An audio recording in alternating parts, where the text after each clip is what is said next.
I have confidence in sunshine. I have confidence in rain. I have confidence that spring will come again. Besides, you can see I have confidence in me. Is that enough, though? If you have confidence in yourself, is that enough to get you to your goals on the weekly, monthly, yearly basis? Is that enough to get the amount of money you want to get in your network marketing, direct selling business? Is that enough to recruit people and get customers? We're going to talk about that right now.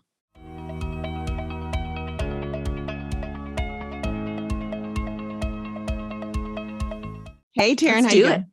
Hey, Roxanne, I'm great. How are you? I'm doing well. You didn't know I was going to bust out into a song. Name that. Who sings that? Or where's it from? Is it from Wicked? Oh, jeez. The Wizard of Oz. Taryn, I've got more homework for you. You ready? Oh, yay. Yes. You have to go watch the best musical. Well, okay, let me take it back. The best TV musical. And it was probably in the movies, not the best stage musical. That's Into the Woods, but the best music.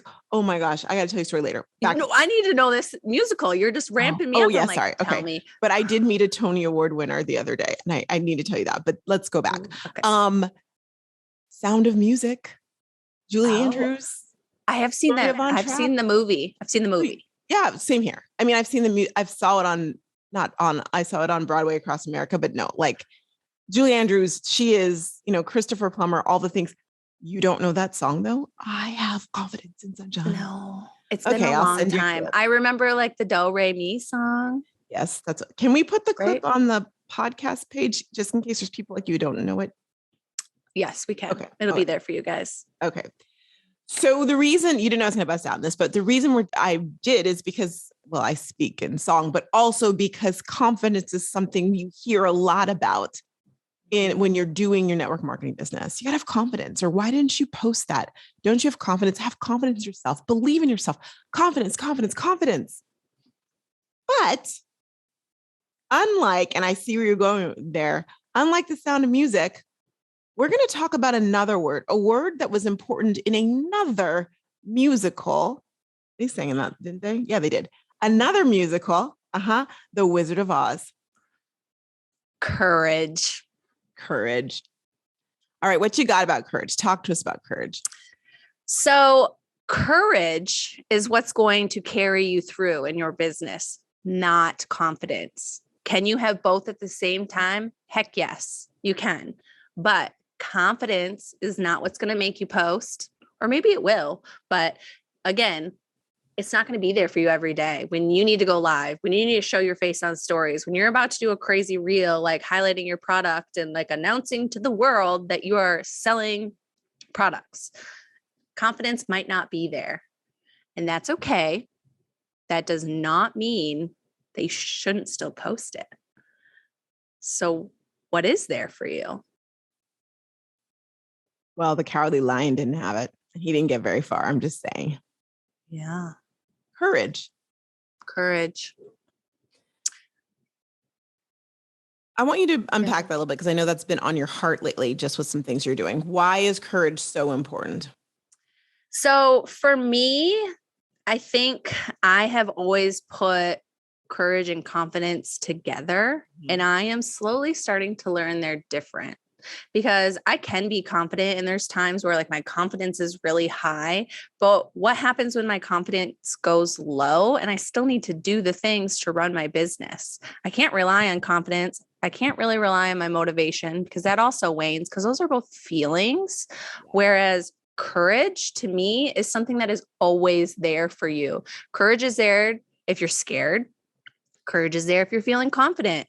Courage is there if you're a little uneasy. It's doing it anyways. And what has gotten me through like starting a whole online business from being in physical therapy is courage and the phrase, do it scared. Yes. Okay. So there's a lot you just said there that we're going to try and unpack all in this little thing. First and foremost, I want to just like point that out. You said confidence is a feeling. Mm-hmm. And while I love feelings, and back in my 20s, I used to say feelings are never wrong. That was like whenever I've told my boyfriend, I'm upset about this. And feelings were never wrong. They're never They're wrong, not wrong, but they don't but pay the bills. Feelings don't pay the bills. How about that? Feelings. yeah. Oh, anyhow. So here's the thing. When you think about that, let's go a little further with what courage is. I saw someone Mm-hmm. online, I don't remember who, said courage is a choice. Mm-hmm. It is a choice. But when you think about the cowardly lion, I'm taking you back there. When you think about what Taryn, you just said, um, courage is the ability for you to realize that you're afraid of something, fear, because that's what it's, Mm-hmm. you have to have courage to stand against fear. Like I can literally see in my head, like you've got this like big fear, all the things you think can happen.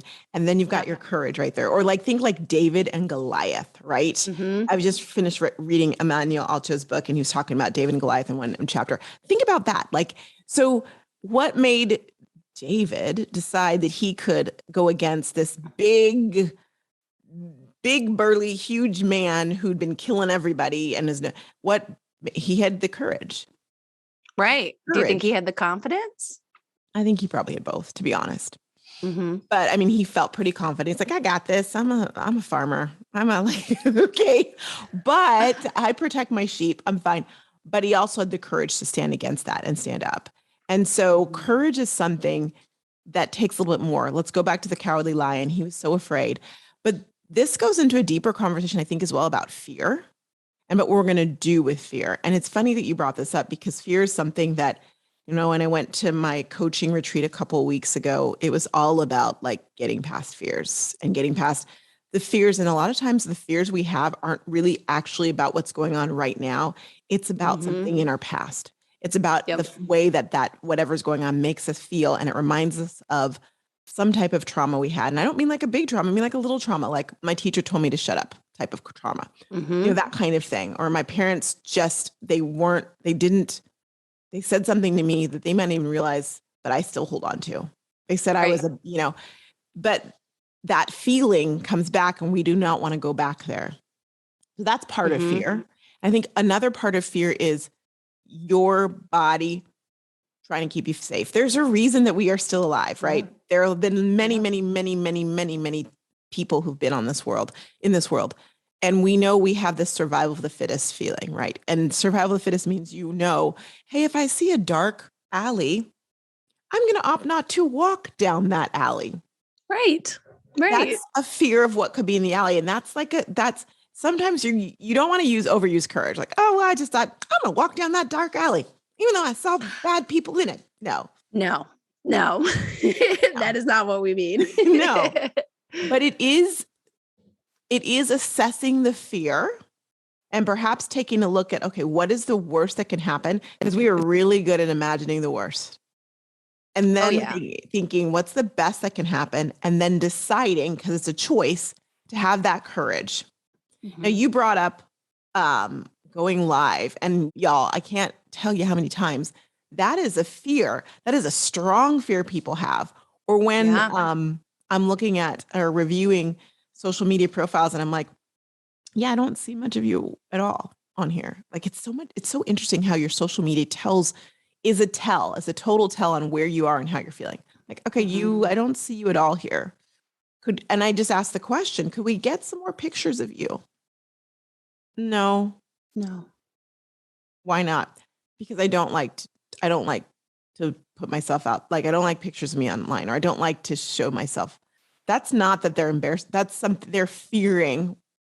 Either to be seen. Exactly. To be seen. Exactly. I think that's what it comes down to. Like there's a root fear. There's, I think 3, I could be wrong, but from what I've read, there's like to be seen is one of them. To be like left out. So if we take it primal, like if we're left out of the community, we might not survive on our own because a bear is going to eat us. Right. Made sense back then. Doesn't make full sense now. Like we're probably not going to get eaten by a bear. Maybe, depends on your situation. But like going live, are you scared to be seen? And then why are you afraid to be seen?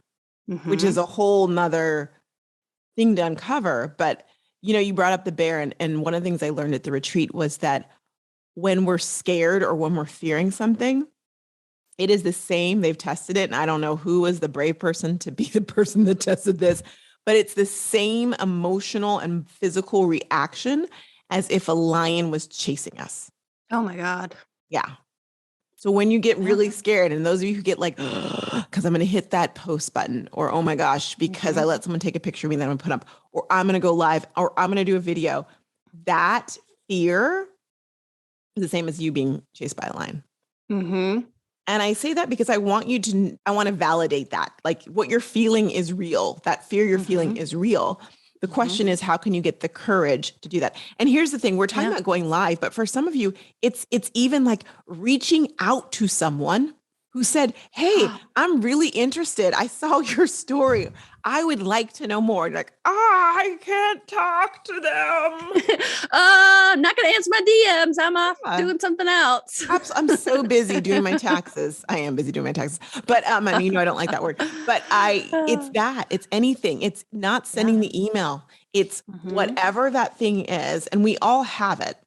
And the thing about we all have it. I think we need to pause there for a second, because I think with confidence, like when you see someone who's confident, you assume that they're not scared. That's true. Ooh. But we are all scared, because that's why I show up with courage. Confidence comes and goes with me sometimes, but courage is what brings me to show up, even though I'm scared. So courage means you're probably still scared. Mm-hmm. Now you love a Mel Robbins. One day we'll have Mel Robbins on the podcast. You love Mel Robbins. Yes. And I'm obsessed with her. You're obsessed, which that's great. And you guys are from the same town. We are. So you guys, I was listening to her audiobook, her newest one, but High Five Habit.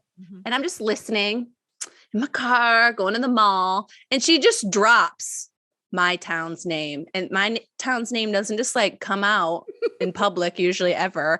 I was like, what? She's from here? I guess she was born somewhere else, but she grew up here. So okay, you guys got to claim what you can. There's not many people, so claim it all. Someone I know. I mean, we kind of have Tim Allen, like he's from Detroit, but the home improvement guy. Yeah. Oh, okay. And Mel, you're welcome on the podcast anytime you like. 2 Muskegans and a Roxanne. It'll be great. But so she talks about courage, yes? She does. So she talks a lot about courage. And I think what I want you listeners to kind of take away today is A, like knowing it's okay to be scared, but B, like, okay, what's the action? How do you overcome that? How do you show up with courage? How do you trick your brain into being courageous? Because that's easier than tricking it into being motivated or confident.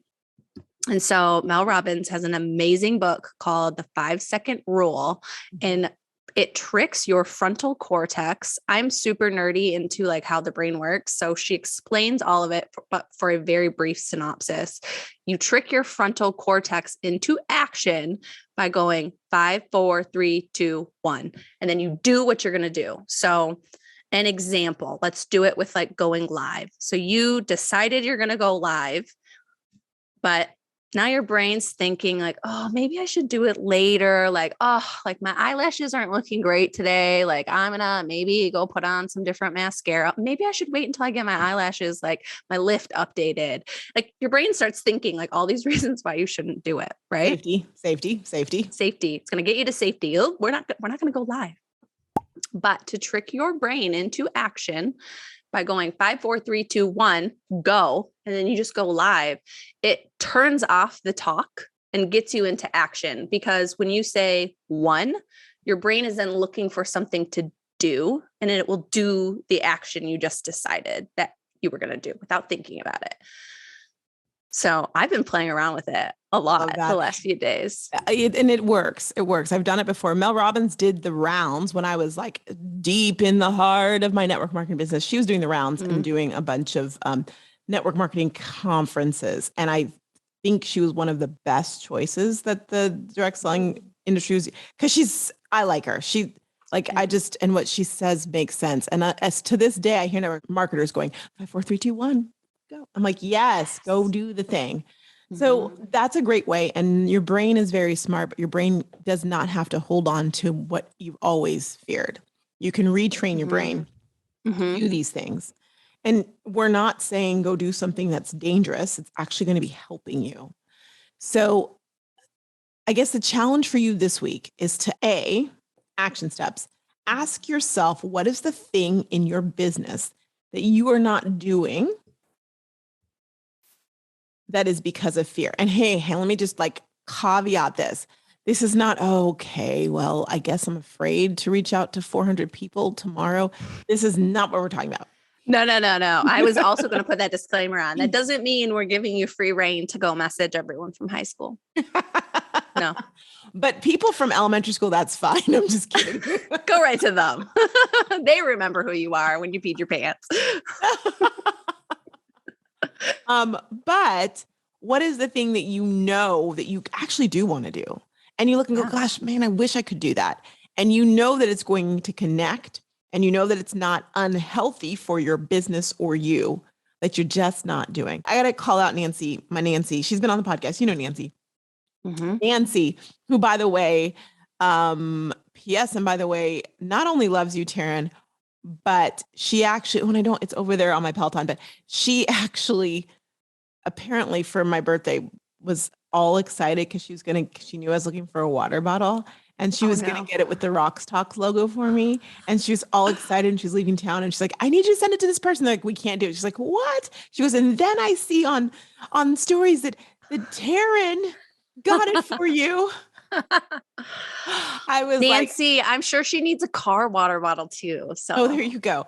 We've decided. I said, you know what, Nancy, it's just a shame that Taryn is married and your boys are married, because I think that she's meant to be your daughter-in-law. And she's like, oh, she'd be a great daughter-in-law. Yeah. So anyway. Oh my gosh. I will say I am pretty good. Just, I'm a good daughter-in-law. So, but Nancy does not go live. She does not do live videos. That's not her thing. So she's found a way to kind of overcome two things she's done now to overcome that. She will do live interviews.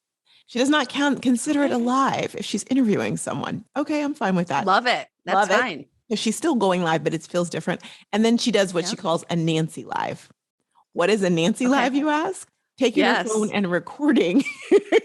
It's a recorded. She has a recorded video, but she'll do the recorded videos and post those instead. Sold. I'm fine with that, Nancy. Like, go you. I'm glad your brain came up with different ways to get to the same solution. So exactly. So there's ways. And I like that you said that, because if the problem is trying to get through fear, there are solutions. There's a problem always has a solution. There's not a problem without a solution. Just because you haven't figured out what the solution is does not mean there is not one. I mean, we think about some of the biggest things in life, like a cure for cancer will happen. There is a solution. We're working on finding it. And so know that it's like a puzzle. But one other thing I want to leave you with when you think about, go ahead. Okay. I have one thing that it just popped into my brain. And I went on a women's retreat back in February, and the woman who was running it said this one thing: literally just ask your brain the question or the problem that you're trying to solve, and it will store it maybe in your subconscious. It might be in your conscious. We don't have to go to where it goes, but your brain is a problem solver, and it will think and think and think and come up with a solution. You just have to ask it. You might not know the answer, but it might give you the answer when you're driving to work in 5 days. It'll just pop to you. So that's a good way too, like knowing you don't have to know the answer to this scary thing right now. I like that, because our brain is very much, computers are actually based on humans, the human brain. Do we know this? Like that? Yeah. So like your brain is like a computer. So before you go to Google, which go to RoxTalks or, your name, Google. That was a nice try. I was like, it didn't work. Tergol, go to Tergol. Just Tergol it. Let me Tergol that. But give yourself a chance. Or listen, and you're like, I'm stumped, I haven't gotten there yet. Then, those of you in social stories, crowdsource. Go to the group page and ask for suggestions. We've been there or we're there. And we're all about helping each other. Yeah. I'm all for, if you can't answer it yourself, like there are communities, and that's why Social Stories has a community to make it so, because we're all going to the same thing. That's right. Absolutely. So I'm sorry, I kind of cut you off there. No, like, what were you saying? The one thing you wanted to got leave it. Steel trap with? right here. My computer, my rock skull still works. So here's what I was going to say. Something I want you to remember as well, too, is that when you think about fear, remember that all the good stuff is on the other side of fear. So if you can have the courage to cut through it, and I'm a visual person, I guess, because I'm seeing it right now, is I want you to think about like a forest. Like think about your favorite like fairy tale, right? And you're the princess or whatever, and you've got or whomever, you've got the sword and you're like cutting through the briar. Who was the one? Briarwood, was that Sleeping Beauty? I was, because she fell in her eye. She went, yeah, I think it was Sleeping Beauty. Yes. Someone, because the prince fell into the briar. Anyhow, cut through the briar. It's scary, Rary. You got this. Hey, if it feels dark, turn on a light and work through that fear. Because if you go through that fear, y'all, the good stuff is on the other side of it. I want to shout out to Anita. Anita Volpe. Love her to pieces. Who just had a birthday, by the way. And can I just tell happy you, birthday? how old she turned? She wouldn't mind us saying. Oh, okay. I was going to say, are we allowed to say this? Yeah. She's 70. That woman looks like she doesn't look 70. She looks like 50. I was maybe younger than that. Anyhow, Anita, who's amazing. I'm curious what she sells, because whatever it is, like she must be putting it everywhere. She must be drinking I'll tell you what she sells, but she looked good before that. Let's not let him. It's just her. You should totally take some time with her. She was like a what do we call it now? Flight attendant. Back in the, like all these cool things she's done. She's amazing. Yeah. And she does Bitcoin. Like, I'm just like, she's just with it. She's just cool. Okay. I don't even know Bitcoin, like Anita. I don't either. I don't. She's like rocking Bitcoin. I'm like, of course you are. But she pointed out a couple weeks ago, and I was like, oh my gosh, I had forgotten that. A year before, that's when she joined Social Stories, and she's a pro member now and whatnot. We'll hear her on the podcast soon. She came to Social Stories and she was like, I can't do video. I'm terrified to do video. I can't do live video. I can't go live. Can't do it. So she agreed and signed up we were doing a 30-day live video challenge in the membership, and she did it. And as soon as she started doing it, then someone like invited her to be on their live video, and she got another invitation to another live video, and then live stream. And now she was on, now I can't stop her from doing video. And she's like, I love it. It's the best. And I'm like, oh my, like that transformation. But she was so afraid. Yeah. And I want to remind you guys of something else as well. We think of, and this is accurate, we think the younger they are, the more fearless we are. Like if I can go back and Taryn, I'm older than you, as you know, my 20s, I was like fearless and fancy. That's when I auditioned for The Apprentice. And not only did I audition, I'm like, I'm going to get it. I was like, I'm going to make it on the show. I was telling the few people I could talk to, like, I know I'm going to get this. I knew it with all confidence. Now I'd be like, why did you think you would make it? I knew I knew it. I knew I was going to be on that show. So like I had this just, they call it the dumb, young, dumb confidence, whatever. I point out Anita because Anita at 69 was who has done all of these things, was like, no, live stream, not going to do it. Can't do it. And she had the courage to try. And now can't stop, won't stop. Between that and Reels, I'm like, Anita, put down the camera. When she probably now has confidence in that skill. But when she started, she didn't have that yet. Ooh, I like that. That's so I'm pointing that out. I'm a finger talker now. So anyone who watches us on video, like this little guy can't be contained. He's starting to hurt a little sometimes. I just had one thing I wanted to ask you, Roxanne. Oh, okay. What do you do when you're scared? And how do you overcome it? So that's a tough one because I am innately built to be a trailblazer. I'm just going to say it. That's me. It's funny. I was first called that in college and I was like, what? I don't know but and my human design and whatnot. And so it all makes sense.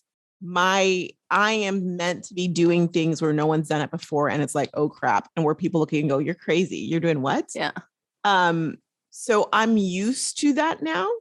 And it's natural to you. Yes. But even so, the fear of rejection is big for me. The fear of, not being seen is huge for me. Some people don't want to be seen. I like, well, you can't see me. Want to be seen. And if you can't see, like, I'm here. So for me, I feel the fear, and really for me, it's prayer. I just pray and I do it anyway. I really do. Yeah. I was wondering if that's maybe where you're going to go. Cause sometimes I catch myself like almost like thanking myself if I'm fearful, like, oh, thanks for bringing that to my attention. And this is taken training. I didn't just naturally do this. This was not a natural skill for me. Yeah. Like, oh, thank you. That's a great point. Man, I'm not going to do anything with that. Yeah. I put the fear away. There's something I've been reading. Because I've been like hibernating in a way lately that I read, or I don't remember what it was. I'll find it and I'll put it on the podcast page if I find it. But it was talking about like when you fear something, yes, recognize it, look at it, see it. Don't see that as a thing that's supposed to tell you not to do the thing, unless it's like going down the dark alley where you see people like bad people with knives. Yeah. With knives and guns and things. Then you run. Don't go down Skid Row to go to your photo shoot. Okay, I did that. But I had to get, but the goodness was on the other side. But when you recognize that fear, acknowledge it and use that. This is what they said on it. Turn the fear into power. That fear should be your fuel. Think of it as your fuel for power you through it. You take it, you bottle that fear and you put the title courage on it instead. There you go. There you go. I like it. Let's do some behind the scenes. This is deep, but some behind the scenes. So deep. Okay. Yeah.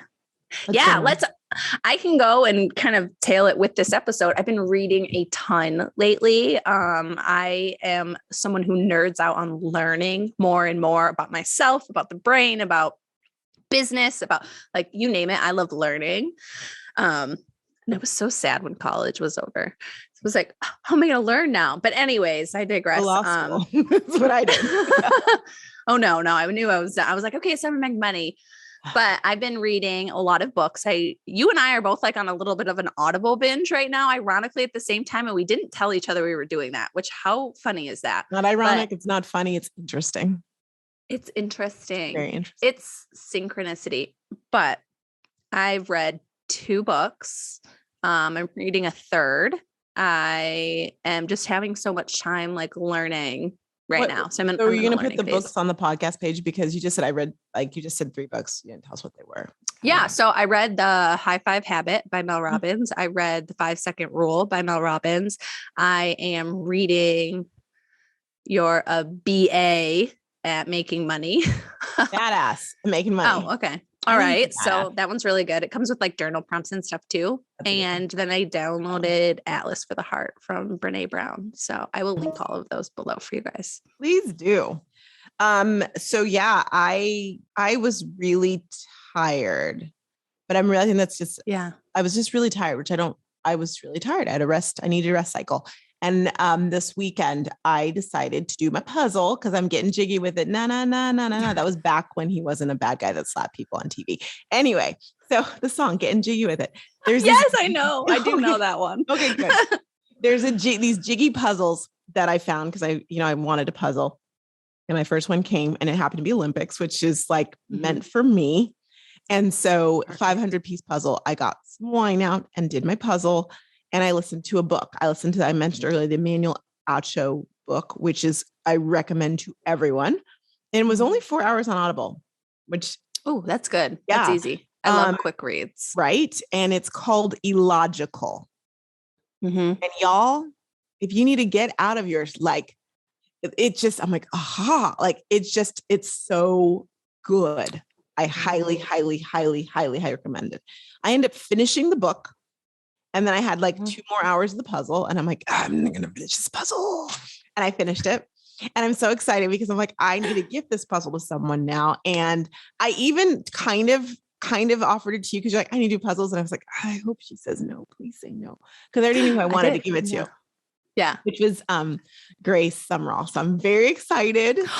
Oh, she got it. Oh, good. Yes. I was like, I would love to be a puzzle person, but I'm not quite there yet with toddlers, but I will be there. Yeah.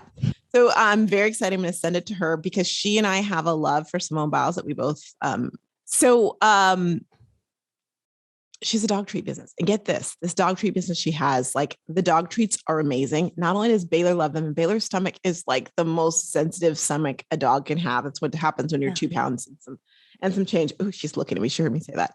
But all my girlfriends at the gym, their dogs love it. And there's a dog a big, like Rottweiler dog that we know his name's Cash. He loves the dog treats as well too. I highly recommend you buy them from her. She sends them to me. She makes them, sends them, does all the goodness with them. They are delicious. Allegedly, I haven't tried them, but the dog. I was going to say, did you give it a little nibble? No, I'm not one to try the dog food. I'm not going to do it. But like it's dog nip. If there was ever dog nip, these dog treats are dog nip. So, I'm just saying, have you not gotten them yet, Taryn? No, I said, do you take online orders? And then I don't know, we never got anything. So I was like, I'm going to follow back up and put in my request that I need some dog treats. You should. I mean, they are thebomb.com. So anyway, we'll put the link to the dog treats to the mother of the dog treat business because she doesn't have a social media, because she's like 12. But she's a great business person and she will get in touch with you. And she even has her own PayPal. That is so cute. Cool. Not surprised. She did like her own logo design. She designed it herself. She did. The labels on the back. It's adorable. Like, anyway. Yes. So we've got so many resources for you guys today. We will link them all. You've got lots of reading to do. You've got to order some dog treats. And we have homework when this Instagram post pops up for this episode. You have to let us know, what is that one thing that you've been a little scared to do? Because we're going to be here to cheer you on. Yes. For the choice of courage to go through it. Yeah, we love that. Whew. All right, y'all. Cheers. Talk to you later.